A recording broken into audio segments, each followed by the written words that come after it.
लाख की चूड़ियाँ। इसका आज हम लोग प्रश्नोत्तर करेंगे। तो बच्चों, आज आप प्रश्नोत्तर ध्यान से सुनेंगे। पहला प्रश्न है, बचपन में लेखक अपने मामा के गांव चाव से क्यों जाता था और बदलू को बदलू मामा न कहकर बदलू काका क्यों कहता था? तो इसका उत्तर है, वह चाव से इसलिए जाता था क्योंकि बदलू काका उसे लाख की रंग बिरंगी सुंदर गोलियां बना कर देते थे। बदलू काका जो थे वो बच्चा था जब लेखक, तो जब नानी के घर जाता था, मामा के घर जाता था, तो लाख की सुंदर सुंदर चूड़ियाँ गोलियाँ, जो चूड़ी बनाता था उसी लाख से सुंदर सुंदर रंग बिरंगी गोलियाँ बना कर देता था।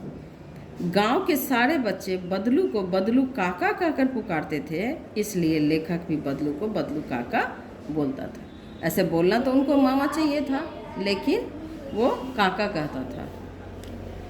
वस्तु, अगला प्रश्न है, वस्तु विनिमय क्या है? विनिमय की प्रचलित पद्धति क्या है?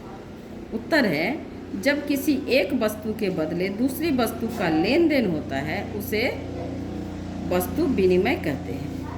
वस्तु विनिमय वो पद्धति है उसमें वस्तु के बदले में वस्तु दिया जाता है, पैसा नहीं। इस समय इस पद्धति का स्थान रुपये पैसे ने ले लिया है।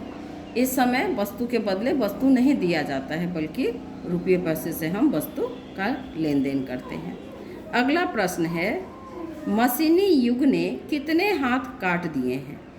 इस पंक्ति में लेखक ने किस व्यवस्था की ओर संकेत किया है? उत्तर है, लेखक ने कारीगरों की दुखद व्यवस्था की ओर संकेत किया है।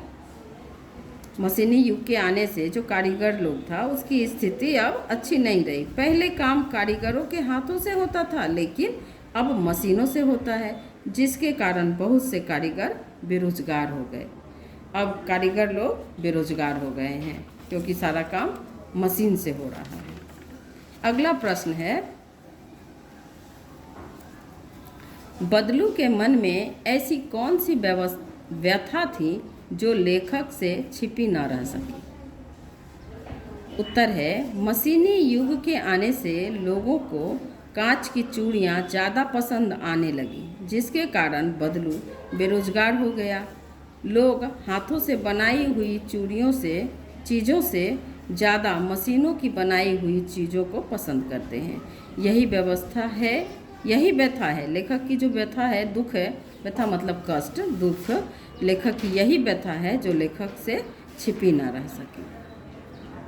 अगला प्रश्न है, मशीनी युग से बदलू के जीवन में क्या बदलाव आया? उत्तर है, बदलू के जीवन में यह बदलाव आया कि वह बेरोजगार हो गया। मशीनी युग के आने से बदलू अब लहठी नहीं बनाता, पहले वह लहठी बनाता था, लाख की चूड़ियाँ बनाया करता था, लेकिन अब मशीनी युग आने से कांच की चूड़ियाँ बनना शुरू हो गया, तो बदलू क्या हो गया? बेरोजगार हो गया। तो बदलू जैसे बहुत से कारीगर बेरोजगार हो गए और बदलू क्या हो गया? बेरोजगार जब हो गया तो बीमार रहने लगा, उसके पास कोई काम रहा नहीं। तो आज ये प्रश्न उत्तर हम लोग पढ़े हैं, ध्यान से आप इसका अभ्यास करेंगे। उम्मीद है कि बच्चे आप समझ गए होंगे।